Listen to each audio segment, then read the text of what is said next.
मंजिलें भी जिद्दी है, रास्ते भी जिद्दी है। मंजिलें भी जिद्दी है, रास्ते भी जिद्दी है। अरे भाई हम तो वो है जनाब जिनकी हौसले भी जिद्दी है। हेलो एवरीवन, आई होप आप सभी लोग बहुत अच्छे होंगे और उतनी ही बेहतर तरीकों से आप सभी लोगों की पढ़ाई चल रही होगी।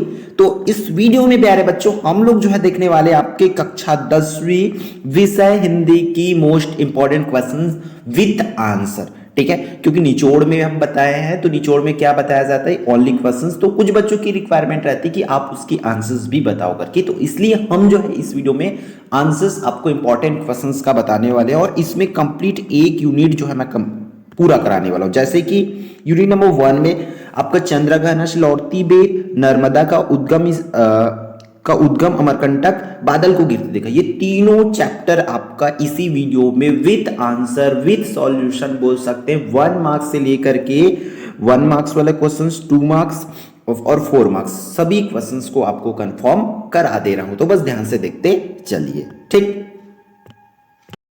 एक चीज माइंडसेट बना के रखिए कि हमें यहीं से फुल एंड फाइनल आंसर्स को कंप्लीट करते हुए जाना है। अगर ये नहीं रहा तो फिर बहुत मुश्किल हो जाएगा, क्योंकि देखने मात्र से आपको हो नहीं जाएगा। आपको बस प्रिपेयर करते चलना है कि सुन करके इन चीजों को याद रखते हुए चलना है। ठीक है, तो देखो हमारा 1 अंक वाले प्रश्न इकाई नंबर 1 की बात करें तो मुरैठा शब्द का अर्थ है। तो मुरैठा शब्द का अर्थ क्या होता है भाई? पगड़ी। उत्तर भी यहां पर नीचे में दिया हुआ है, क्या है? पगड़ी। उसी तरीका से क्या बोला गया? शीश पर मुरैठा बांधे सज धज कर कौन खड़ा है? तो चना खड़ा है इसमें से। फिर चने के पेड़ की ऊंचाई कितनी होती है? तो 1 बित्ते के बराबर। क्लियर है? इस तरीके से करेंगे। फिर आगे है बच्चों आप लोगों का, चने के सिर पर किस रंग की पगड़ी सजी हुई है? तो चने के सिर पर गुलाबी रंग का, क्या याद रखेंगे आप लोग? गुलाबी रंग की पगड़ी सजी हुई है। ठीक है, फिर 5वां, नर्मदा की सखी जिसने उसके साथ छल किया, तो कौन है? जुहीला। याद रख, नर्मदा की सखी कौन है? जुहीला, जिन्होंने उनके साथ क्या किए हैं? छल किए हैं। ठीक, आगे बढ़ते हैं 6वां प्रश्न पर, बादल को घिरते देखा है कि कवि कौन है? तो नागार्जुन जी। ठीक है, कौन? नागार्जुन जी इसके करेक्ट उत्तर हो जाएंगे। फिर कस्तूरी मृग के अंग में समाहित होता है, तो कस्तूरी मृग के अंग में क्या समाहित होता है भाई? मस्तक, हृदय, कंठ ना। कस्तूरी मृग के अंग में समाहित होता है, ये क्वेश्चन थोड़ी सी एरर लग रही है यहाँ पर। अंग में समाहित होता है मस्तक, नाभि, कंठ, हृदय, तो उसके नाभि यहां पर होता है कि कस्तूरी मृग के उसको सुगंध वाला है, तो क्वेश्चन इसमें ईरर है, तो यहां पर नाभि इसकी आ जाएगा। फिर अगला, तुहिन शब्द का अर्थ है, तो तुहिन का शब्द का अर्थ क्या है? ओश। मोस्ट इंपॉर्टेंट क्वेश्चन है, इन सभी को करते हुए चले। लगभग 1 मार्क्स के क्वेश्चन आपके बोर्ड एग्जाम में इसी से ही पूछा जाना है। देखता हूं मैं स्वयंवर हो रहा, प्रकृति का अनुराग अंचल हिल रहा, यह काव्य पंक्ति है किनकी भाई? चंद्रग्रहण से लौटती बेर पाठ का। देखो ऐसे भी पूछे जा रहे हैं, 2022 सेट्स बी में पूछे भी गए हैं। ठीक है, हठीली शब्द प्रयुक्त हुआ किनके लिए? अलसी के लिए। फिर रीवा कहलाता है, रीवा किनको कहा जाता है? तो वृक्ष। क्या याद रखेंगे? रीवा वृक्ष को कहा जाता है। फिर आगे, माई की बगिया तपोभूमि है, पुलस्त्य ऋषि का, कपिल ऋषि का, विश्वामित्र का, मार्कंडे ऋषि का। तो बच्चों इसकी आंसर हो जाएगा मार्कंडे ऋषि का। ठीक है, तो यहां पर ये ऑप्शन डी जो है करेक्ट हो जाएगा। कहाँ है? तो अमरकंटक में है भाई ये जगह। क्लियर? फिर 13, नर्मदा की सखी जिसने उनके साथ छल किया, तो फिर से ये क्वेश्चंस लिखा गया है, जुहीला।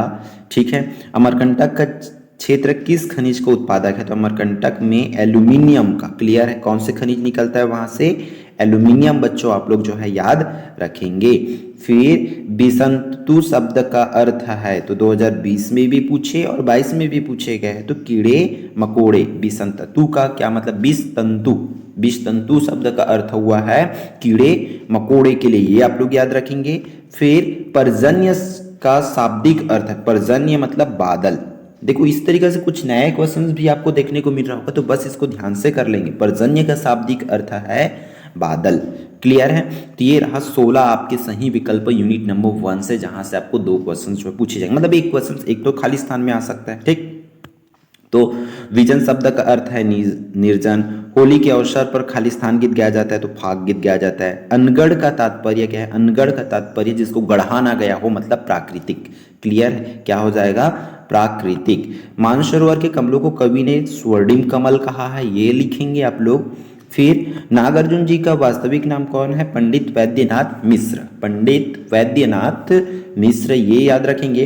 हिरण की नाभि में खालिस्तान नामक सुगंधित पदार्थ है तो कस्तूरी। अरे तो वहां पर कस्तूरी आएगा, फिर कस्तूरी समाहित अगर उसमें देखेंगे तो एक बार और क्वेश्चंस को पीछे करके देख लेंगे। दृष्टि का धुंधलापन दूर करने के लिए खालिस्तान का, तो गुलाब का वली का। किसका अर्थ डाला जाता है? गुलाब का वली का। मुरैठा शब्द का अर्थ क्या है? पगड़ी। ठीक है। फिर चटुल शब्द का अभिप्राय कौन है? चटुल का अर्थ है क्या? चालाक, याद रखेंगे आप लोग। ठीक। टेटे स्वर खालिस्तान पक्षी का स्वर है तो सुग्गा। सुग्गा को क्या बोला जाता है? तोता। क्लियर है? चने के पेड़ की ऊंचाई 1 बित्ते के बराबर होती है। फिर नर्मदा कुंड से लगभग 6 किलोमीटर की दूर पर खालिस्तान ऋषि की तपस्या भूमि तो मार्कंडेय ऋषि की। ठीक है। फिर नर्मदा ने अपनी आत्मा से खालिस्तान को जन्म दिया है तो अमरकंटक ने अपनी आत्मा से नर्मदा को जन्म दिया है। इस तरीके से सोन के उद्गम को सोनमुड़ा कहते। खालिस्तान के कंठ से नर्मदा निकली है तो अमरेश्वर के कंठ से ही क्या निकली है? नर्मदा निकली है। फिर अमरकंटक का गर्व खालिस्तान को माना जाता है तो अमरकंटक का गर्व जो है बच्चों नर्मदा को माना जाता है। ठीक है। किनको माना जाता है? नर्मदा को माना जाता है। फिर अगला प्रश्न, नर्मदा खालिस्तान को दूती बनाकर अपना प्रणय संदेश भेजती है तो यहां पर आ जाएगा जूहीला को। ठीक।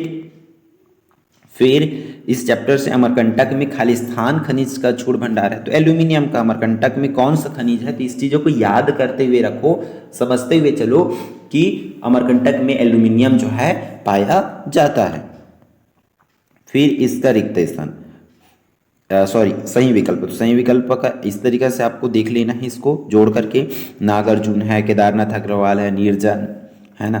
निर्जन तो विजन में जाएगा, ये क्लियर है ना। फिर विंध्य और सतपुड़ा, तो विंध्य और सतपुड़ा जो है मैकल में हो गया। फिर विहरित रहते, और ये नाम वगैरह देख लें, नागार्जुन बादल को घिरते देखा, तो इसके आंसर यहाँ से आप देख सकते हैं। 5वां चकवा चक्वी में आ जाएगा, विरहित रहते में, है ना। उचित संबंध जोड़ो तो ये भी है। इसके भी आंसर्स देखते हुए चलेंगे। रोक लो एक बार वीडियो को थोड़ी सी, है ना। उसके बाद इसके अच्छे से प्रिपेयर कर लो और फुल एंड फाइनल करते हुए ही आपको जाना। 2 एवं 3 अंक वाले प्रश्न, तो 2 एवं 3 अंक वाले प्रश्न देखो फटाफट इसमें से करते चलेंगे आप लोग ध्यान से। पहला, मानसरोवर के कमल को स्वर्णिम कमल कहने का क्या अर्थ है? तो मानसरोवर के कमल झील पर उगते सूरज की लालिमा कमल के फूलों पर पड़ती है। उस लालिमा के कमल को पुष्प सुंदरता दिखाई देता है, इसलिए उसे स्वर्णिम कमल कहा गया है। अब देखो इसके आंसर मैं बता रहा हूं। क्या होता है, जैसे ही सूर्य का निकलता है प्रकाश तो वो कमल पर पड़ता है, और कमल पर क्या रहता है? ओस की बूंदे रहती है। ओस की बूंदे पर पड़ते ही वो चमकने लग जाता है मानो सोने की भांति, इसलिए उसको स्वर्णिम कमल कहा गया है। इसलिए आप लोग इस तरीके से उसकी आंसर आप लोग लिख लेंगे। ठीक है। फिर कवि चकवी द्वारा किन मनोभावों को कविता में बताना चाहते हो? तो सूर्योदय का आनंद का चकई पर पड़ने वाले प्रभाव को कवि बताना चाहते हैं कि सूर्योदय के साथ ही विरहित चकवा चकवी का क्रदन बंद हो जाता है, वे आनंदित लगते हैं। कवि चकवा चकवी द्वारा किन मनोभाव को कविता में बताना चाहते हैं? तो कवि चकवा चकवी के मनोभाव को बताना चाहते हैं कि जैसे ही सूर्य डूबता है तो ये लोग बिछड़ जाते हैं, फिर जैसे ही सूर्य आते हैं तो ये फिर से मिल जाते हैं। इस मनोभाव का वर्णन कवि करना चाहते हैं। इसको आप लोग इस तरीके से और भी आसान भाषा में लिख सकते हो। ठीक है। फिर 3 अंक वाले प्रश्न इसमें, अमरकंटक ने अपनी आत्मा से नर्मदा को जन्म दिया है, स्पष्ट कीजिए। तो इसके आंसर आप लोग इस तरह से बताएंगे। देखो अगर आपको आंसर्स पहले से क्लियर है ना, परीक्षा बहुत सार से पढ़ रखे, तो अपनी आंसर्स खराब मत करो, उसी आंसर्स को फॉलो करो। ठीक है। जिन बच्चों का कुछ नहीं हुआ है वो इन आंसर्स को जो है बना सकते हो, कर सकते हो। देखो नर्मदा कुंड से अमरकंटक का एक शिखर और आसपास की भूमि, वहीं का जल निरंतर नर्मदा कुंड में आता है। ठीक है। और यहाँ से नर्मदा में अनादि काल से आज तक जल प्रवाह बना हुआ, इसलिए कहा गया है कि अमरकंटक ने अपनी आत्मा से नर्मदा को जन्म दिया है करके। क्लियर। फिर आगे बढ़ते हैं हम लोग का, अमरेश्वर के कंठ से ही नर्मदा निकली है किस संदर्भ में कही गई है? तो अमरकंटक का जलकुंड नर्मदा का उद्गम है, ये हमें पता है, ठीक है। यहाँ 20 मंदिर है, पूर्व की ओर छोटा सा एक शिव मंदिर है पूर्व में, ठीक है। कुंड के पूर्व में एक सूर्य मंदिर है, सॉरी छोटा सा एक शिव मंदिर है, वहीं से नर्मदा का उद्गम हुआ है। जल शिव के कंठ से निकलकर इस कुंड में एकत्र होता है, ठीक है। जल जो है उसी शिव की कंठ से निकल करके यहाँ पर आती है, कुंड में एकत्र होती है, इसलिए कहा गया है कि नर्मदा का उद्गम जो है अमरकंटक के कंठ से ही हुआ है करके। क्लियर है? तो इसको एक बार और देख लेते हैं। आप लोग क्या बताओगे? अमरकंटक का जल कुंड नर्मदा का उद्गम है। यहाँ 20 मंदिर है और इस मंदिर के पूर्व में एक छोटा सा शिव मंदिर है, वहीं से ही नर्मदा का उद्गम हुआ है, जो वहां से बहते हुए कुंड तक आती है, इसलिए कहा गया है कि नर्मदा का उद्गम अमरेश्वर के कंठ से ही हुआ है करके। क्लियर? फिर हम लोग जो है बढ़ते हैं आगे अगले प्रश्नों की तरफ। टिप्पणी लिखिए, तो टिप्पणी लिखने के लिए भी बोला जा सकता है, जैसे कि 2024 में बोले गए हैं ऑलरेडी, है ना, इनके बारे में लिखने के लिए। तो आप लोग चाहो तो 2024 में आ रखे थे इन क्वेश्चन को छोड़ सकते हो भाई, ठीक। और भी प्रश्न जैसे कि चंद्रघनश लौटती बेर कविता में किस अलंकार का प्रयोग हुआ है? तो चंद्रघनश लौटती बेर कविता में मानवीकरण अलंकार का जो है बच्चों प्रयोग हुआ है। कौन सा का? मानवीकरण अलंकार का। अलसी के मनोभावों का वर्णन कीजिए बोला गया, तो अलसी के पौधे पतले होते हैं और कहीं भी उग जाते हैं, ठीक है। क्या बताना है अलसी के बारे में? अलसी के पौधे बच्चों पतले होते हैं और कहीं भी उग जाते हैं, इसलिए कवि ने इसे हठीली और जिद्दी कहा है। पतले होते हैं और कहीं भी उग जाते हैं, कहीं भी उग जा रहा है, इसलिए उनको हठीली और जिद्दी कहा है। पतली होने के कारण उसके पतली व लचीली कमर की भी संज्ञा दी गई है, संबा लिखा है वो संज्ञा दी गई है। यह अन्य पौधों के साथ उग जाती है, इसलिए कवि ने इसे इस भाव को व्यक्त किया है। इस तरीके से आपको यहाँ पर लिख लेना है। फिर अगला इंपॉर्टेंट क्वेश्चन आपको, विजन किसी व्यापारिक नगर से क्यों श्रेष्ठ है? तो घनी आबादी व कोलाहल से दूर शांत सुगम या निर्जन स्थान कवि को नगर से श्रेष्ठ प्रतीत होता है। यहाँ की भूमि में भी प्रेम दिखाई देती है, यह उपजाऊ होता है जो वनस्पतियों को आश्रय देती है। देखो इसकी आंसर हम ऐसे बता सकते हैं, विजन किसी व्यापारिक नगर से श्रेष्ठ इसलिए क्योंकि व्यापारिक नगर में शोरगुल होती है, प्रदूषण होती है, वहाँ की हवाएं बदबूदार होती है। जबकि हम एक विजन की बात करें तो विजन साफ स्वच्छ और सुंदर गांव होती है, जहां कोलाहल से दूर होती, शांत होती है, हवाएं भी सुगंधित होती है। इस तरीके से आप लोग इसमें बता सकते हैं, मतलब एक शहर की और एक गांव की तुलना आपको इस क्वेश्चन में करना है, रटना नहीं है, ठीक। अगला इंपॉर्टेंट क्वेश्चन है, काले माथे वाली चिड़िया किस तरह से मछली पकड़ती है? इसकी जवाब लिखना है बच्चों आप लोगों को कि काले माथे वाली चिड़िया तालाब के ऊपर पंख फैलाए मंडराती रहती, मतलब देखे होंगे एक चिड़िया है ना, ऊपर में वो उड़ती रहती है और जल की सतह पर मछली को देखते ही झपट्टा मारकर उसने अपनी चोंच में दबाकर ले जाती। मतलब तालाब के ऊपर में छोटी सी चिड़ई है ना, उड़ते रहता है, देखना जैसे ही पानी में हलचल होती है वो चिड़िया पाक से पकड़ते हैं मछली को और उड़ जाती है। क्लियर?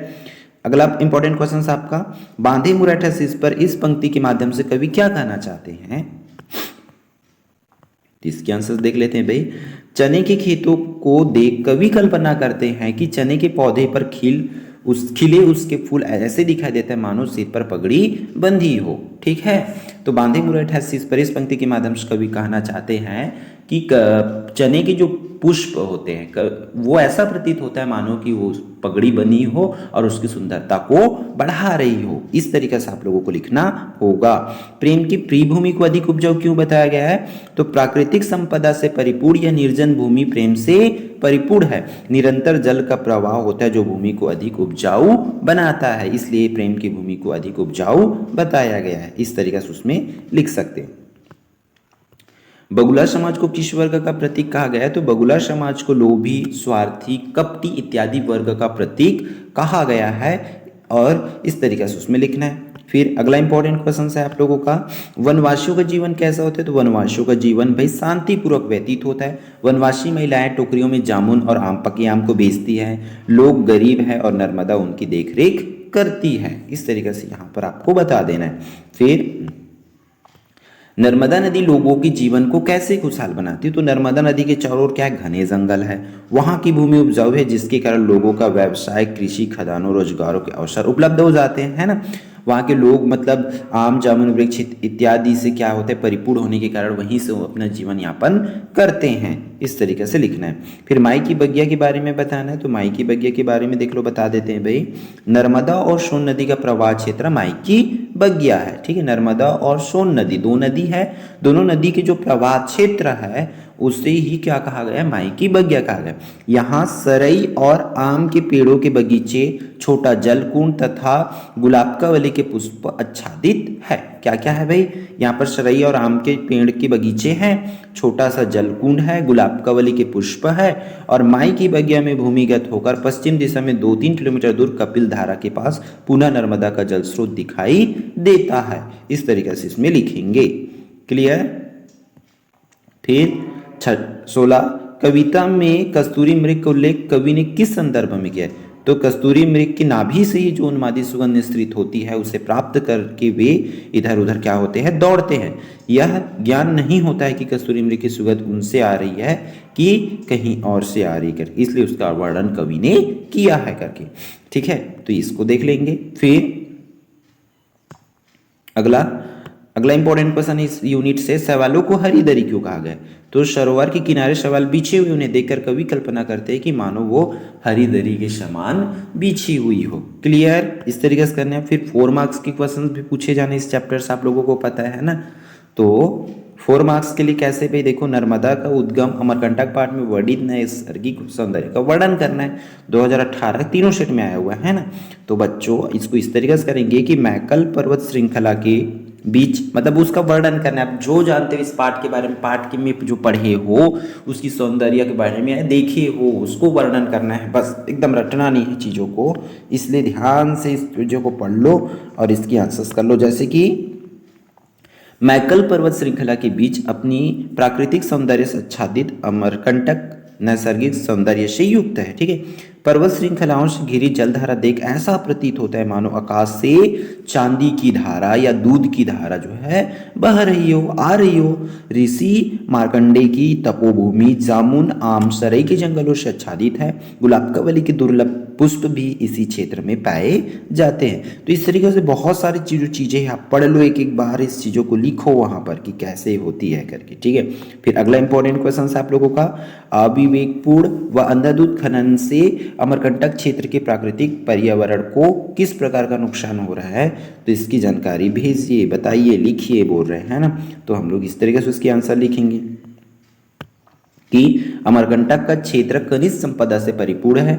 मनुष्य की स्वार्थी प्रकृति और आवश्यकताओं ने पर्यावरण को नुकसान पहुंचाया है। मतलब स्वार्थी प्रकृति, कई लोग एकदम पैसा कमाने के चक्कर में, किसी की मतलब नहीं रहता उनको, है ना, बस काटे जा रहे पेड़, खुदाई करवाए जा रहे, इस तरीके से हो गया है। जंगलों को नष्ट करके इसके नैसर्गिक सौंदर्य को क्षति पहुंचाया जा रहा है। एल्यूमिनियम का अक्षुण भंडार है, यहाँ उसका उत्खनन कर बालू को ले जाया जा रहा है, ठीक है। वहां पर एल्यूमिनियम पाया जाता है, एल्यूमिनियम को खुदाई कर रहे हैं, ठीक है, जिससे वहाँ की जंगल पूरी तरीके से नुकसान हो रहा है, पर्यावरण प्रदूषित हो रहा है। इस तरीके से वहाँ पर हमें इसमें लिखना है, ठीक है। फिर इसमें देखो 4 अंक के ही लिए आना है, ये 5 अंक के लिए क्वेश्चन इस चैप्टर से पूछे नहीं जाएंगे। हालांकि 3 अंक लिखा है वो पूरा 2-2 अंक वाला ही है, मान के चलो, ठीक। अब यहाँ पर भावार्थ लिखना है, और सरसों की ना पूछो हो गई सबसे सयानी, हाथ पीले कर लिए हैं ब्याह मंडप में पधारी, फाग माता मास फागुन आ गया है आज जैसे, देखता हूँ स्वयंवर हो रहा है प्रकृति का अनुराग अंचल हिल रहा है। इस तरीके से इन सब चीज की व्याख्या करना है, ठीक। तो व्याख्या को भी बहुत ज़्यादा वो नहीं करना है, अपने मन से उसको जमा करके लिखना है और अच्छे से ध्यान से करना है, ठीक है। उसी तरह दूसरा भावार्थ ये वाला करके जाएंगे इस साल के बोर्ड एग्जाम के लिए, दुर्गम बर्फानी घाटी में 7 सहस्त्र फुट ऊंचाई पर, है ना। तो ये वाला लाइन पूरा कर लेंगे इसको, फिर आपका इस चैप्टर से बच्चों लगभग जो है तैयारी जो है पूरी हो जाती है, ठीक है। ठीक, तो बस ध्यान से इन प्रश्नों को जो है आप लोग करके जाएंगे। यहाँ से कुछ कुछ जो है आप लोगों का व्याख्या वाली क्वेश्चंस बची हुई है, ठीक है। बाकी जो छोटे छोटे क्वेश्चंस करवाया गया लगभग उन्हीं में से आना है। फिर ये हमारा जो है नेक्स्ट वीडियो में हम लोग इकाई नंबर 2 को देखेंगे, ठीक है। तो इसकी PDF पे जो पे वाले हैं बच्चे उन लोगों को प्रोवाइड करा दिया जाएगा।